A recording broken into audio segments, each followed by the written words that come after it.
Cheese ball বানানোর জন্য লাগবে সেদ্ধ করে রাখা আলু, পেঁয়াজ কুচি, আদা কুচি, রসুন কুচি, মোজারেলা চিজ, ধনেপাতা কুচি, নুন, গোলমরিচ গুঁড়ো, চিলি ফ্লেক্স, পার্সলে পাতা কুচি, ময়দা, কর্নফ্লাওয়ার, বিস্কিটের গুঁড়ো, চেডার চিজ কিউব ও তেল।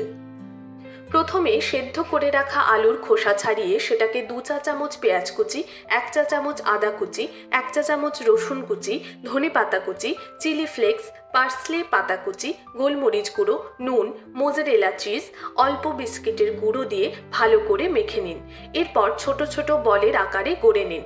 তারপর চেডার চিজের মধ্যে অল্প নুন, গোলমরিচ গুঁড়ো, চিলি ফ্লেক্স, পার্সলে পাতা কুচি দিয়ে ম্যারিনেট করে নিন। এবার আলুর বলগুলোকে বাটির আকারে গড়ে তার মধ্যে ম্যারিনেট করা চিজ কিউবগুলো দিয়ে আবার বলের মতো করে নিন। তারপর একটা বাটিতে কর্নফ্লাওয়ার গুলে তার মধ্যে আগে বলগুলোকে কোট করে নিন। তারপর বিস্কিটের গুঁড়োতে কোট করে নিন।